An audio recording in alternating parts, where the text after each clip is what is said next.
ever, and that the citizen media is the only outlet where people are allowed to speak out. Well, as you've seen in the last few years, this whole area of citizen media has exploded, and not always in the right direction. People have taken advantage of the fact that they can publish, they can write, they can broadcast, and we've seen a lot of disasters, but we've also seen amazing stuff. And today we're going to be talking about some of the amazing stuff that we've seen, but also about ways of regulating, controlling, and improving on what is commonly called the citizen media, or empowered digital activists, or whatever you want to call them. Our first candidate is a citizen of Syria. Al-Hajj lived in Deir ez-Zor, and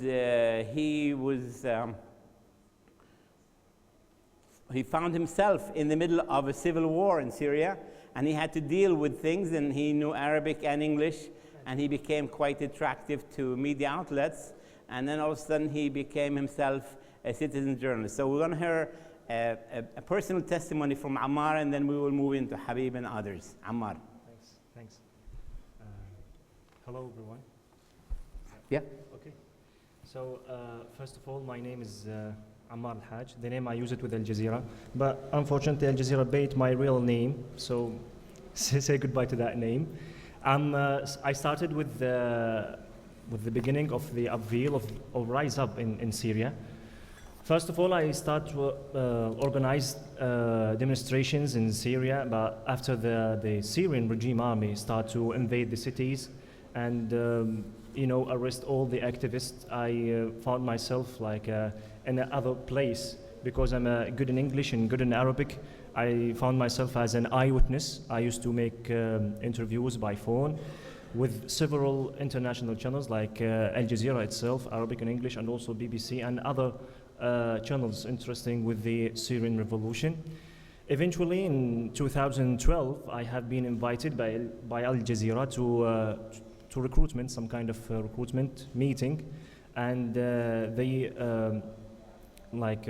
just give me this position to be a correspondent in the eastern side of Syria. I worked in Deir ez-Zor mainly because I come originally from Deir ez-Zor city.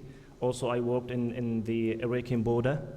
For me, like the most important thing to do, that I was the one who made the scoop about how the opposition took over the nuclear reactor in Deir ez-Zor countryside. I also worked in Aleppo for a while. In 2014, I have like an unpleasant experience. I have been arrested by the ISIL, the Islamic State. I spent like over than 100 days in the captivity, but after that I have been released in July, I think, and after that I head to Turkey. Since that time, I worked with Al Jazeera. I back to Syria for a while. After that, so your arrest made you more interested in journalism or less? Actually, I really don't know the answer of this question. When you were in jail, did you say, "What did I get in this business"? Well, at that time, when you arrested by some kind of extremists, you really lost your conscience. You are not thinking in a reasonable way. You just need to find your way out. You know that the percentage of surviving is very low, but at least I lived with hope, and actually I'm glad to be here among you. Thank you. Thank you, Ammar. Habib runs the Beirut Report. Welcome, Habib. Habib believes that citizen journalism can lead to investigative journalism. Now, many people think there is a big, wide gap because investigative journalism requires a lot of skill, a lot of information, a lot of background. Tell us why you think citizen journalism can actually help in investigative journalism. Thanks. I think it has helped and is helping. It's not just citizen journalism. I think it's citizen activism, and it's not just individuals. They're activist groups, and so it's almost like citizen media and not just citizen voices. And some of these groups have been able to dig deeper on issues that we cover kind of very superficially in the mainstream media. They've been able to kind of pose questions of, engineers, lawyers, professors, urban planners, architects. These are the kind of activists in Lebanon that are actually going deeper and looking at, structural questions about, where contracts are being handed out to, and the kind of leaks that these activists have been able to produce. Habib, I'm going to cut you off. You use the word activist. Yes. Now that's kind of a bad word for journalists. Why would you trust the words and talk of an activist? Isn't that kind of the contrary to journalists who are supposed to be neutral, who are supposed to be dispassionate? Well, I don't think journalism is neutral, first of all. Okay. I think, activists are sources for journalists. They're experts. Okay. Some of these activists, we're not talking about hippies here. We're talking about people who actually know about government, know about the workings of government, lawyers who've been able to actually unveil problems with laws that journalists wouldn't be able to know about. There are actually NGOs in Lebanon that are lawyers' collectives that have been able to, for example, uncover the fact that politicians signed a law in 1989 in Beirut that privatized the coast of the country. And this law was actually unconstitutional. It hadn't gone through the right channels, it hadn't been signed by other authorities, and all of this investigative work was done by the lawyers group. And that work helped us motivate us. So it's not just relying on a post or an activist movement. It's using that information to pose new questions we haven't been able to ask before because we lack that kind of expertise. And that motivates journalism. So because an activist group will be talking about an issue or a law, that motivates us to go and investigate that issue. But we were told journalists are supposed to be generalists. They're not specialists. You're talking here about a niche, city planners, lawyers, environmentalists. Are you saying that we need to develop the journalistic skills among these specialists? I think we need journalists that know what kind of questions to ask and have the expertise on those issues. I think generalism is really a problem in journalism. In Lebanon we talk about akhbar al-siyasa, political news. And this just basically means the soap opera of characters, where they went today, who they visited. We don't ask questions about the voting records. We don't ask questions about the contracts, the conflicts of interest of these. We don't really dig deep on these issues. I think you need that kind of expertise. You need to look at those kind of experts and have beat reporting. What we lack is beat reporting often, I think, in our region. We don't have people who know the right questions to ask about the electricity sector, why there's no electricity, the water sector, the telecom sector, digital rights, etc. You can go on and on, public property, real estate development, land development. These kind of topics require very specific questions and not just walking into a press conference and asking a minister, hey, how are you doing? What's the problem here? That's the question he loves to answer. He doesn't want to answer a question though when you say, well, 3 years ago you signed this contract and you voted for this. What happens to that company? How are you related to that? That's the kind of specific question you need to get down to. And activism, professional activism, let's say professionals who are activists and citizen journalists, and having these kind of media collectives that publish information, they're able to motivate us to look at those questions. Thank you, Habib. So we've heard from Syria, from Lebanon. Joe, you come from Ireland. You run a Storyful as a European editor. Yes. What do you do with passionate people, activists, and you're working with establishment media which wants to get to the facts? Yeah. How do you deal with that? Well, I suppose, just to follow on from what Habib was saying, a lot of what we do, to explain a little bit about Storyful, first of all, for those of you who don't know, we're the world's first social media news agency. What we try to do on a day-to-day basis is to track down the compelling, primarily video content that's being shared all over the world by, a guy with his smartphone. He captures a significant moment and puts it online. What we then try to do is interrogate that source, interrogate that piece of content. Again, it's about asking the right questions, I think, finding the original piece of content, speaking to the person, authenticating that story, and then acting as a conduit for his story to get out to the mainstream media. So you're the bridge between the passionate and the activist and the professional?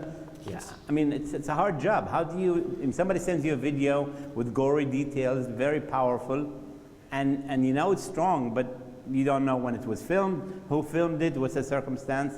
It's a hard job. How do you sift through all that? It is a hard job, and I suppose what we're really doing is just applying old standards. What we try to do with every individual video we get is we try to establish three things. We try to establish the location in which it was captured. To do that, we might use satellite imagery, we might look for visual hints in the video. let's say there's a minaret in the background there, can we find that same minaret using Google Maps satellite imagery, thus establishing the location? We try to confirm the date by looking at if there something, for example, happens and let's say, there's a bomb goes off in Benghazi or something like that. Chances are you're going to see lots of people from different angles sharing different images of the same scene, uploading them at the same time. Using all that information, piecing it together like a jigsaw, we can establish with a high degree of certainty the date. And most importantly, and this is where the responsibility aspect comes in, I think, when it comes to citizen journalism, we need to establish the original source of that content. We need to get to that person, we need to speak to them and say, look, we're a news agency, our clients are interested in your content, can we use it with a courtesy to you, or if you would like, do you wish to remain anonymous, and we can do it that way. So it's about getting to that original source, establishing that source, establishing the location, the date, and then sharing it with our partners. And do you pay them? We can pay them, not in all circumstances. So we do license some contents, but generally speaking, when it comes to moment of death or extreme violence, things like that, we don't want to be profiting off that. And we'll ask the person, can it be used with courtesy? If they say no, we'll simply provide their contact details directly to our partners and instruct our partners to contact them to discuss payments directly that way. So ultimately our goal is to ensure that the person who captures that significant moment gets the correct courtesy they deserve, or compensation if they're looking for it. So we're connecting them to the, I suppose, what we would call it mainstream media. And what do you do to ensure that they don't risk their life too much to get more videos? Well, this is a big challenge, I think, and it's something I think we all need to be mindful of.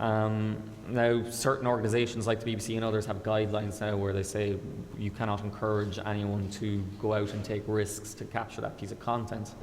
However, if you're in Daraya in Syria and you capture a video and you share it online and you see it being used by news organisations all over the world telling the story of your town, it's very hard to stop that person from taking those risks to tell that story. For us, we never encourage people to go out and take risks. However, we can't stop them from taking risks when we can. I think something we need to consider as a news industry is how best we can protect these people who are on the ground taking risks and helping inform our coverage by the risks they're taking, and is there an industry-wide solution perhaps to providing the kind of protection that these people need and deserve. Thank you. Yeah. Sarah Hartley is a media trainer and a journalism innovator. So we have to be very innovative today because we're seeing passion, we're seeing activism, we're seeing bridging. What do you do to deal with all the stuff that's coming up, using new media and using cell phones, using all kinds of materials to get things out? Yeah, I mean, picking up on a couple of points already raised. I mean, I work mostly in the UK and also in South Africa, when it's not involved in conflict zones or that sort of area. But the couple of examples really I could raise in the UK. Most of the citizen journalists that I would be involved in there are doing things that are picking up on Habib's point, that beat reporter thing. They are actually the media or the news organisation in some areas because of the diminishing local and regional media. So in that case, what we call citizen journalists, although that term's a little bit problematic to me, but what they're doing... What would you call them? Well, it depends on, I think it kind of depends on the outcome of their activity. Yes, many people that are described as citizen journalists are activists. Just because they may tweet or blog and the outcome of what they do is a publication, to my mind doesn't make them a journalist, because journalism is a sort of separate activity, but that's not to diminish what they're doing. What they're doing is absolutely vital. And I say, in terms of local beat coverage, they're invaluable in situations in the UK, and have also been invaluable in progressing things for professional journalists. For example, it might sound a bit surprising, but it was actually illegal until very recently to film public meetings, to film local administration in action. We're talking about things like plans for an area that, you know, talking about planning issues, talking about licensing and regulation. And because of the rise of use of mobile phones and all this bit, people were actually being arrested by doing nothing more than going to their local town hall and filming what was happening there in a public meeting. This situation really, what we call citizen journalists were you know, moved to do something about, and were actually fundamental in getting the law in Britain changed on that. As just one example of the sort of campaigning that they're doing, which would also help professional, and does also help professional journalists. Just before I came up here, I saw a news break from the BBC that actually there's going to be some trialling in the UK of filming in court, not broadcasting it, but filming it. You know, these are major things about press freedom and democracy that wouldn't be possible without citizens engaging in it. Now, you're approached by Sky News, BBC, Al Jazeera, and saying we have this great guy named Ammar Al-Hajj in Deir el-Zur. He's really passionate, he's smart. What can you help? How can we train him? He's, you know, in a very difficult position. What's the first thing you would do to help train people who are in the transition between being a citizen journalist and being a professional journalist? I think the question is slightly strange in that not everybody who's involved in citizen journalism wants to be a journalist. But let's say they do. You know, well, if they do, there's obviously, you know, there are certain programs and things you could help with towards verification of the content, the legal aspects of what content they're producing and all the rest of it. So the ethical and professional part has to be Yeah, the stressed. ethical and professional part. But I think as journalists, we're quite accustomed to this in some ways, in that it's a bit like having a source who's vulnerable for some reason. I had an experience of helping a young man in South Africa who was very passionate about his cause, which was about sexual exploitation of young black men by older men. And I saw him pitch to like a room like this. He was so nervous and so wanted to tell people about this story. And I kind of heard his story and thought I could really help with that. And it was difficult to, because he was so involved and because it was so personal to him, taking that objectivity and working with him as a professional journalist, I think is something, you know, we could all empathise with. And it's the same with activists to some extent. There is bringing that objectivity to it, but there's still the empathy and protection of your source to think about too. Thank you. Ammar, you were in that position. You were giving interviews, and then obviously you were arrested, but then you wanted to become a professional journalist. Yeah. What happened? Tell us your story. Well, first of all, as I've said before, I used to work as an eyewitness, and I was very interesting to be as neutral as I can, far away from overing and maybe give false information. Who taught you to be neutral? Whose idea? Well, that's my consciousness. Huh? This starting from me. Really? Yeah, it's my duty. I'm like standing for a fair cause. So I don't need I don't need to lie or giving false information to begging the empathy and sympathy from the international society. I just need to tell the story as it's happened, to see innocent children to be killed. This is something should be empathized and sympathized with. So I start to work in this mentality and ended as a professional. I'm working as a professional correspondent with Al Jazeera as a crew. So that was the path I took. And I really didn't think about being a journalist in any stage of my life. I graduated from Faculty of Economics. I far away from this. You were going to be a businessman. No. I'm good with journalism now. And tell us a story. You had to verify a story about hunger. Tell us what happened. How did you verify what happened when you were presented with a story that you weren't sure about? Okay, so I do have this, something happened with me, and we talked about it before. So now in Deir ez-Zor city is besieged from two sides. The one from the ISIL, it's forbidden to entering food and supplies to the city, which is under the, not all the city. Under siege. Yeah, it's under control of several sort of neighborhoods under the control of the regime. So the ISIL prevent to entering, supplying or food to that place, and also the regime forbidding people to get out of the city. And we are talking about almost 250,000 persons at that place. So that's the hunger. It's the same in Madaya and Zabadani. It's the same thing happened.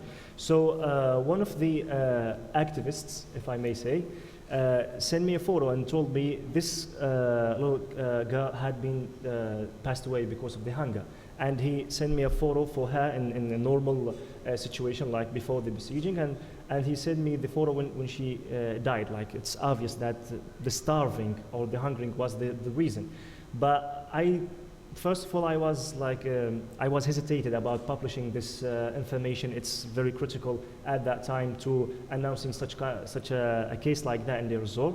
After a while, and I just sent a permit, announce for my crew that maybe we have some kind of situation. But after 2 or 3 hours, the guy just called me, and it's a very honest thing to do. And he told me she didn't die because of the hunger. She had some kind of illness and disease. So in this kind of situations, as a professional journalist, you just start to be a journalist. For me, you need to be very careful about your sources. You need to ask. You need to have several sources about the same information, and also listening for all perspectives in order to be neutral in what are you presenting. Joe, you would have somebody like Ammar with cases like this. You know, let's say he didn't go through the verification that he did. He brings you a picture. This girl looks very healthy, and another picture looks very thin. And the claim is she died of starvation because ISIS didn't allow food in. How do you deal with it? Well, first of all, I mean, the first thing I think, when you're presented with any piece of content like that, it's very important to find out who was behind the lens taking that photo. Often, if you can find that information out, the rest kind of can fall into place. If you can't establish the provenance of a particular image or video, it becomes very, very difficult to authenticate that story. And that's why, you know, as part of our processes, finding the original source is one of the 3 key things you must do. So in that context, I mean, the first approach would be to try and figure out or find out who took that photo. Perhaps they don't want their name to be released, and that causes problems, and that causes difficulties because you're presented with this in isolation. You don't have a provenance, you don't have the source. You can possibly get some context around it, but ultimately there's not much you can do because you won't have permission to use that from the original content owner. So that would be the first step we'd take with any piece of content we see. Just on another point, and just the terminology, and Sarah mentioned Sure. the problems of the terminology of citizen journalism. I suppose, you know, there are 2 types of things we're dealing with at Story. One is maybe what you might call citizen journalists, activists, you know, semi-professional, I suppose, people who are sharing their stories. Much more often you're dealing just with eyewitnesses. People who were in the wrong place at the right time, for want of a better phrase. They have no ambitions to be professionals, they have no ambitions even to be citizen journalists as we would describe them. They're just in the moment, and, you know, they have no experience of dealing with the media. They don't know the consequences of necessarily saying yes to BBC or Al Jazeera when they want to use their content. And I think we have to be very, very mindful that certainly when we're dealing with citizen journalists, and someone like Ammar would have a deal of experience in dealing with the media at that point and would have felt comfortable in doing so. Right. But for most people, it's a completely alien world. And I think we have to be very mindful of the fact that when we do speak to these people, that we're not encouraging them to take risks, that they understand what they're getting into. I remember very clearly during the Westgate siege in Kenya, there was an eyewitness tweeting live from the scene. And I won't name the organizations, but a number of different organizations were reaching out and asking him could he take video, could he take photos. Now this was a guy right at the heart of the scene, an incredibly dangerous situation.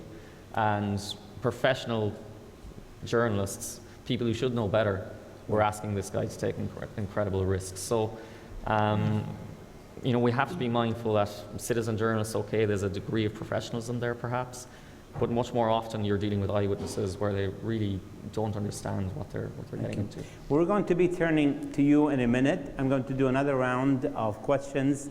Habib, you're doing a study with Oxford. You're a fellow with Oxford.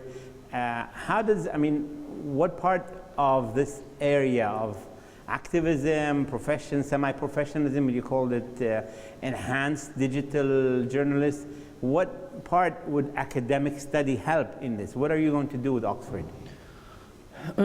Well, it's a lot of work being done. There's so many activist movements being done. I think what's happening is that there's a change in political culture.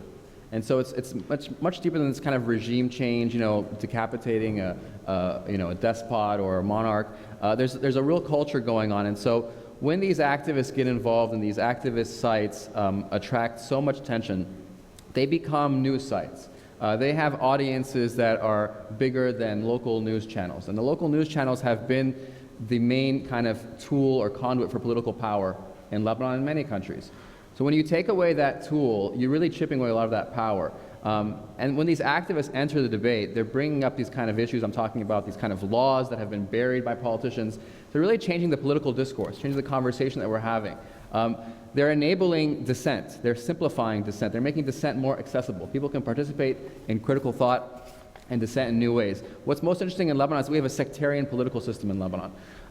This system has very archaic political parties, feudal parties. You can't just join a political party and have your voice heard. Now these organizations, they're not really organizations in the sense that we think of organizations. We have to kind of change the way we think about organizations. These are groups that don't have government registration. They're not NGOs. They're Facebook groups. But they can have more impact than a political party. They can actually enter a political debate, shame a politician, cancel a contract, cancel a project, reveal a minister's assets, reveal a minister's, for example, one group used Google satellite images, Google Maps, to reveal the minister's beach resorts and showing the public for the first time, matching the politician's name with his beach resort, the law that he used to manipulate. That is, I think, reporting. But that's no more activism than Save the Children issuing a press release. That's different, no? How so? What do you mean? I mean, professionalism and journalists has different aspects. I mean, this is one aspect of changing, impacting society, but journalism is not just about impacting. It's about giving the information in an accurate, professional, balanced, and contextual way. That's not, there's no context here. I'm trying to understand. There's no context. I mean, you change society, you change things, but I'm not sure. Would you call it activism, Sarah? I mean, would you call what Habib is talking about, which is individuals who are engineers, who or whatever, you know, create a kind of a bond on Facebook and try to change something in society? Would you put that in the, as a professional journalist, in the category of journalism, or would you put it in something else? I think what we're talking about here is what the internet has done to this process is really changed the distribution model. So when we talk about somebody who's a citizen journalist or whatever they are, having a large amount of followers, they've got a large amount of influence, therefore they can get to the top table with the politicians, therefore. You're looking at that versus a journalism which is struggling to find its, it's still got open to it the same amount of distribution routes, but it's struggling to find its level for impact. And I think as journalists, we have always measured ourselves on impact, but before it was easy to control that distribution route. Now it's obviously not easy to do. And other people can do it more effectively, perhaps. But I think perhaps we should check ourselves and judge ourselves against the amount of impact that is had by that piece of information. Though, can I just add, I mean, I think when you say we report facts, I think that not all facts are evident. I'm sure the facts are correct. There are facts that you need to dig up. Whether they're in the context. I mean, the question, I have no doubt that the facts that these engineers are producing are facts. The question is, what's the context? What's the other point of view? What are we missing as journalists? Because otherwise, you know, I mean, maybe, is that what we want? I mean, I Do we think want, sometimes you we're know- not digging deep enough. Sometimes we don't have the skills to dig deep enough. Sometimes we don't have the access to these kind of issues. We don't have the access to actual physical areas. Media organizations are very small in Lebanon. They don't have the resources to do So long they're investigative work. whistleblowers more than journalists, maybe, Sarah? Not necessarily. I don't think so. I mean, I think, you know, there are lots of instances that like Habib's talking about of where journalists are working with activists for the end result. But there are also, you know, there's so many actors in this field now that we can't just say that journalism is the only messenger of truth. Sure. You know, there are plenty of other organizations that have roots into being able to tell their stories, and they're not necessarily partisan stories. They can Does be it need to be balanced. regulated? Do we need to have a code of ethics? Do we need to have something that joins us all together that we accept that as the basis, minimum basis?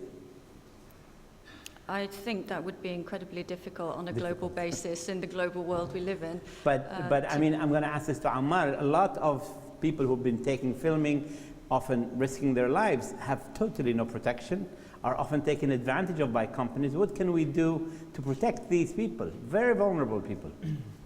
Well, maybe for me and my colleagues in Al Jazeera, we became a professional correspondents and we all have our insurance and rights and whatever. But for the people who still working in a very passionate way, if I may say, and so many of them have spent offered them lives, so many of them dying during covering the situation. Well, the problem is that these people they are working as a freelancers, so and in several associations and NGOs and also agency, but unfortunately these people don't have their own insurance or any kind of covering, so they are taking the responsibility by their own, which is like something very difficult in Syria. And if I may give them tips of advice, I just want to say that no footage, no photos, and not even a video worth your life. Just be safe as much as you can. I know that there's like dozens of threats not mentioned about the barrel bombs and shielding, bombing, and also we are talking about the kidnapping, the persecutions and something like that. So be neutral as much as you can, and maybe you could offer yourself a protection. I just want to say, like eventually when I was in the captivity, beside my father's and parents praying, that which helped me, also the neutrality that I have been practiced and learned by Al Jazeera. This is something helped me really, because we are in Al Jazeera, we are not analyzing, we are not criticizing any kind of troops, even ISIL. We just like describing the situation, nothing else. Joe? Well, just to go back on a couple of points, we spoke about citizen journalism. The title of this panel is The Responsibility of Us as Professionals to Citizen Journalism. I think one of the responsibilities is that we interrogate the work they do and apply those professional standards of journalism to it. So when people Habib knows in the Lebanon are doing reports on these beach resorts, that we as a professional institution are coming in there to rigorously check and make sure that what they're saying is correct. So, and you mentioned about regulations. I think, again, when we're talking about regulating citizen journalism, we're the regulatory body really as professionals. We're the people that need to go in there and interrogate what they're saying, authenticate it, ensure that what they're saying is correct. If it isn't correct, calling them out and saying, look, this is not what it So says you're it is. for media to regulate, not for any other body? Well, I think by applying our standards to what we can broadly call citizen journalism, if we apply our standards and approach it rigorously, I think that is regulation enough. Can I just add one point? I mean, I think you need to look at a citizen journalism as you would any source. Treat it like any source. I mean, how many times have you gone into a meeting and a source lied to you? Sure. There are people who are manipulating news. There will always be propagandists. There will always be that kind of thing. It's our job. That's one of our core jobs, is to kind of have a BS detector, to kind of try as much as we can to treat our sources, to double check, to verify. So it's really just a lead that we're getting sometimes. It's just kind of a leak or a lead that we can use to springboard action, reporting. Okay, now is the turn for you to ask questions. Anybody with questions, comments? تفضلي. Hello, Rawa Aouje from Al Jazeera. First, I would like to comment for you, Dr. Khattab, that I think that activism and the context, we are, as journalists, we create the context for what activists would leak as reports. I think that their point is not to become citizen journalists. They are either whistleblowers or real activists who are interested in the common good more than politicians themselves. My question to Ammar, actually, even though he's my colleague and I can ask him anytime. Over the years, you were hunted by the regime, then by ISIL, then by everyone, and people like you are hunted all the time. Did it become more difficult for you when you became a correspondent for people to talk to you and verify information? Or on the contrary, people were more encouraged when you became actually a correspondent to talk to you? Ammar? Do you mean, like, do I accept to take all of these risks to continue my job? Sorry.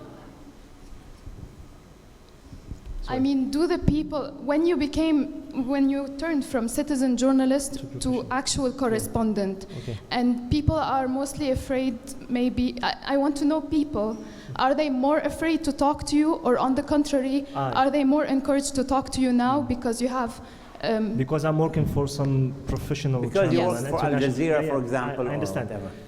Well, it depends on the area, dear. Like in places like regularly shielding and bombing by the regime and its own allies, people start to be afraid not only from the professional camera, if we may say, maybe from the activist camera. They say, no, please, just don't take my footage. I'm going to be targeted.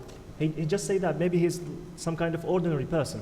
So yes, sometimes it's make it difficult because people start to like the local channels and local social media interest with the revolutionaries stories or news. So yes, sometimes it's difficult to have a statement or a voiceover whenever, a soundbite from ordinary persons when you are working with some kind of professional association. Thank you. In the back and then انت. تفضل microphone in front of you right there.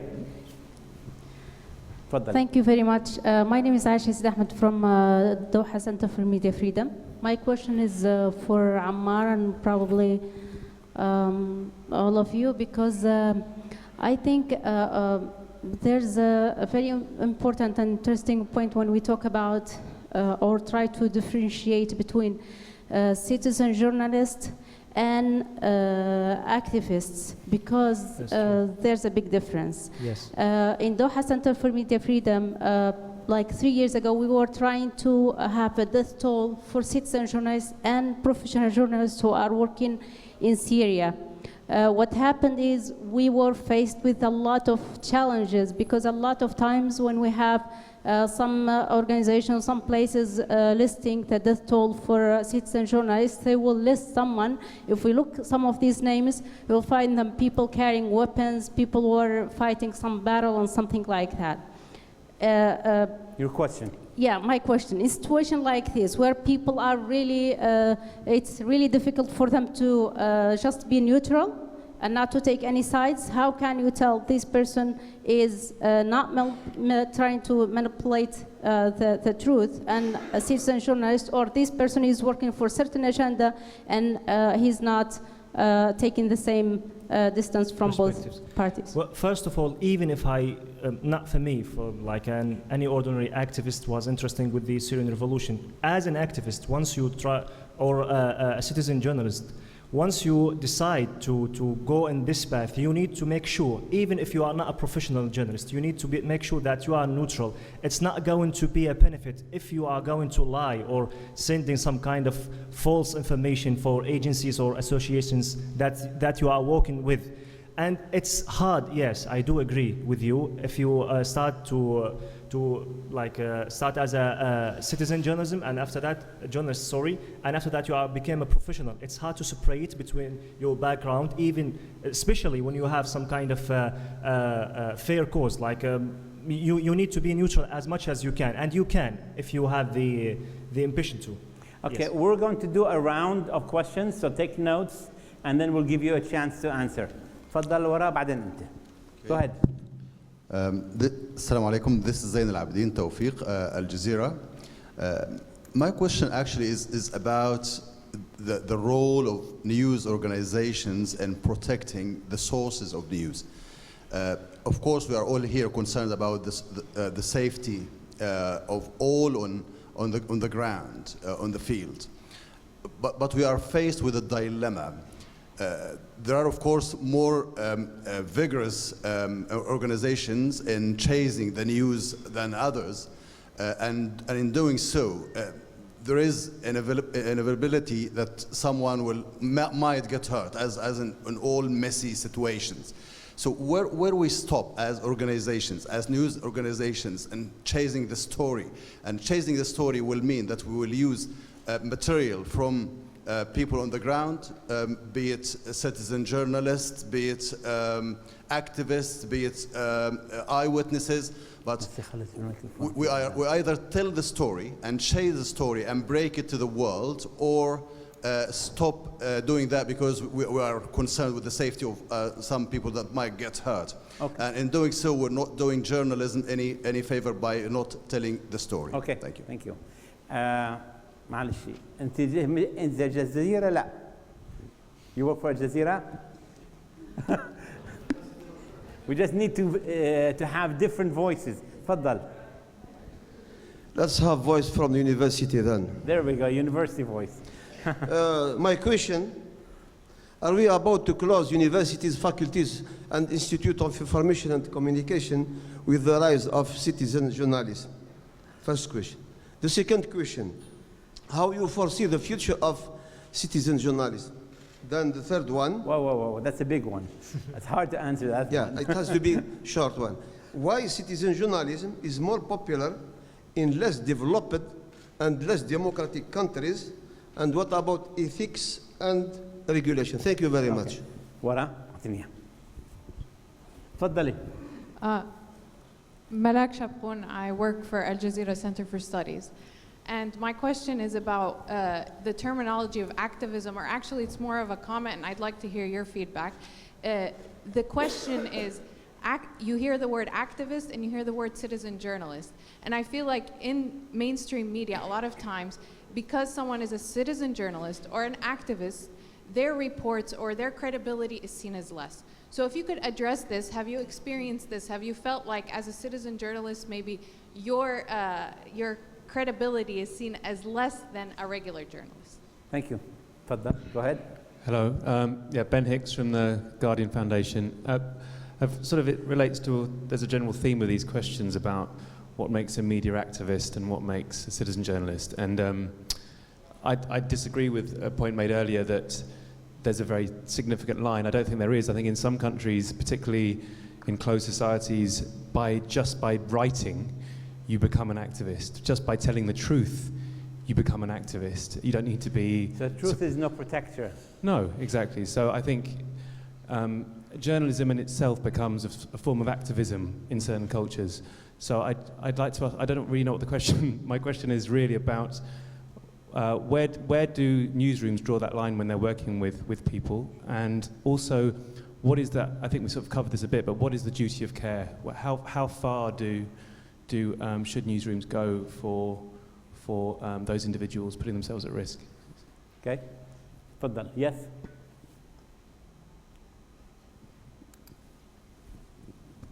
My name is Shihab. I'm the country director for ActionAid. I'm from Myanmar.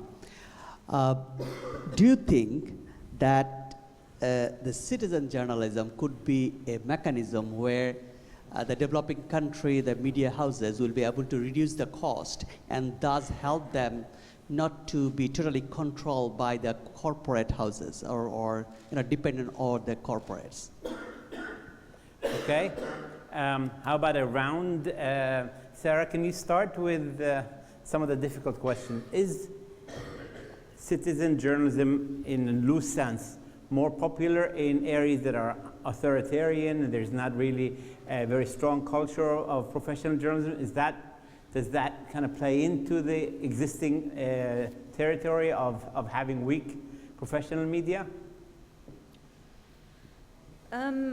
I don't know whether I'm not qualified to comment on the weakness of the professional media in those areas, but as far as geographies go, it would seem to be the case that you get more voices from those areas that have chosen to use Facebook, Twitter and other platforms. I think that all the questions seem to kind of relate slightly about what is a citizen journalist and where the line is drawn, and whether the media should treat people differently if they're writing or tweeting or taking pictures or whatever. And I think, they're interesting things. I think newsrooms very often simply treat citizen journalists as sources, which isn't a problem in itself if the issues are being well written about or whatever. But there is also, I know, some annoyance as well from people who want to be treated a bit more than simply a source, that they feel that their voice and their activity has a greater, perhaps, truth or freedom to it than they're being given credit for by simply being one of many sources within a story. So these two contrary things are going to continue into the future. We were asked about the future of citizen journalism, and that's probably going to become more obvious in the future, that you've got many more voices to represent within any attempt at a balanced article. This idea of neutrality, I think, is slightly a difficult concept, but if we take it as exploring all sides of an issue, then citizen journalism is going to become even more important in the future, I think. Ammar? Well, can I choose to answer? Sure. Yeah.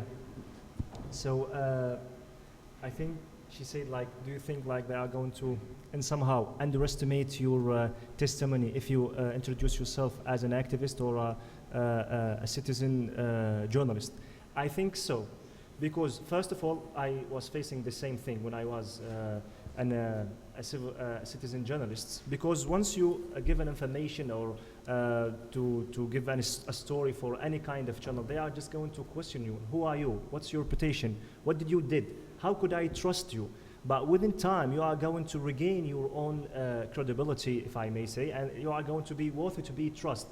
And after that, you are going to be a source. Sometimes they are going to like ask you or make sure if they are. We have this kind of news. Do you have any comment? Do you agree? Do you say this is not happened in your territory or your area? But you need to be patient to regain your own reputation and your credibility.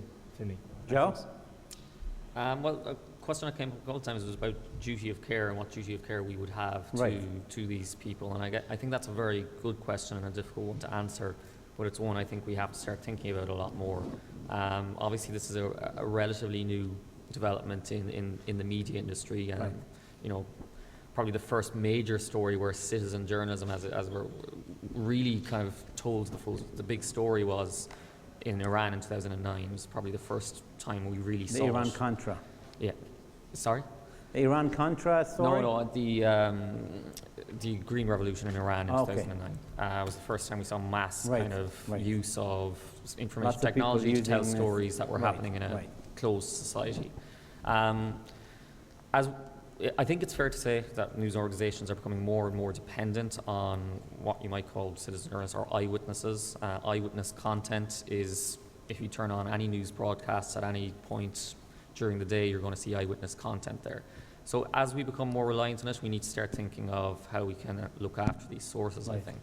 And perhaps there's some kind of industry-wide solution or institution where big media organizations can come together to set up an organization which can provide support and both legal and otherwise to citizen journalists.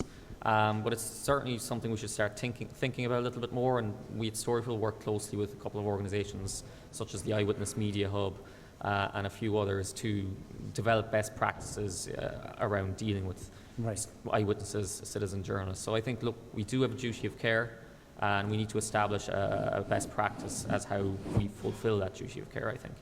Habib, you're moving from journalism to academia. Maybe you can answer our professor. Where is the... well, Let me get to that. I just wanted to go quickly to the question about the corporate dependence and how can citizen journalism kind of create more independence. That's actually happening in Lebanon, where the current movement in Lebanon to fight government corruption, it's called You Stink. It's one of many organizations that are coming up to try to question the government's handling of a trash crisis we're having in Lebanon.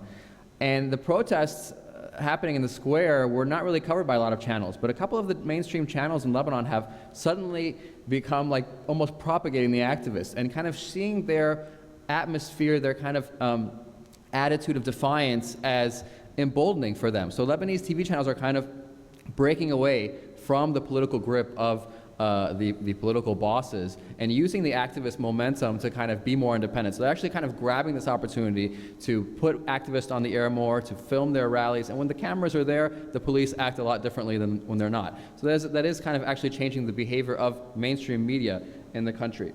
The term activist, I think it's really important we talk about it. It's a very problematic term for two reasons. It's a scope. I mean, it's such a huge scope. What does that actually mean? Or citizen journalism as well. We have Fox News, we have The Guardian, we have New York Times. We don't call Fox News, we have a wide range of media. We don't say because there's Fox News, then all of journalism is problematic. There are different kinds of citizen journalism, different kinds of activists. We need to do that work and not put them all into one category. Also, there's a stigma with the word activist. It's this idea that there's a hippie, somebody holding a sign, peace man.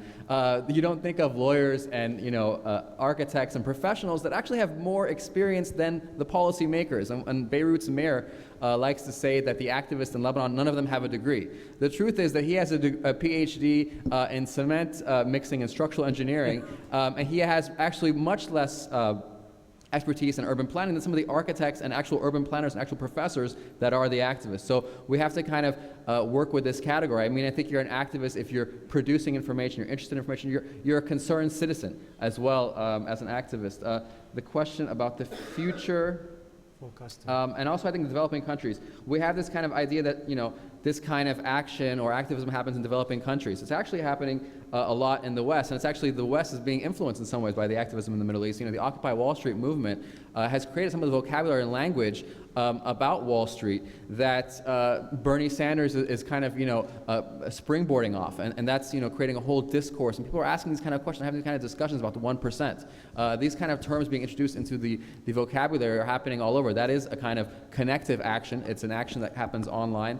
And petitions in the UK, for example, one of the biggest sources of petitions of the UK Parliament is Facebook. And so, we can't underestimate the impact that these, environmental activism, all these kind of things are happening and influencing the debate in Western countries as well, and in some sense being influenced. And I would just say about the future, I think the future of the media, it could be a very positive development in some sense. I mean, we're able to access areas we couldn't access before. We're able to kind of seize opportunities. In Lebanon, I'll tell you, a lot of our journalists are missing a lot of opportunities for investigating stories, going deep into, we don't have electricity, water, telecom, all these issues we haven't really investigated thoroughly. This activism actually provides us the kind of questions, the kind of depth. We're able to go into those stories, even just pay attention to them. And not think of them as non-stories. For example, in Lebanon, the fact that we have no water every day is not even a news story anymore. The media forgot about it. So some campaign will have to come up and create a viral meme or something to get us to wake up and say, hey, why aren't we covering this story? Or some kind of fresh scandal or some kind of entry point. So, I mean, I think, and again, the bigger point I was raising about Lebanon is these kind of movements are providing, a way to access dissent, an easy way. It's not Slack activism, it's not click activism. It's actually creating, pushing a message out to a very big audience by liking something, by sharing something. You're actually participating in that dissent. And you didn't have those tools before. You didn't have those systems in your government. And this is, a post-sectarian kind of politics in Lebanon. We're talking about issues. We're not talking about whose religion is or what religion people have. And so all of this is influencing not just media, but politics. So I guess those are some of the topics we can discuss. Thank you so much. We're running out of time. Habib, Joe, Ammar, Sarah, thank you so much. Just a kind of an administrative note, the badges have come. So those of you who need badges are there. Have a nice lunch and see you at the next session at 2:30. Thank you so much.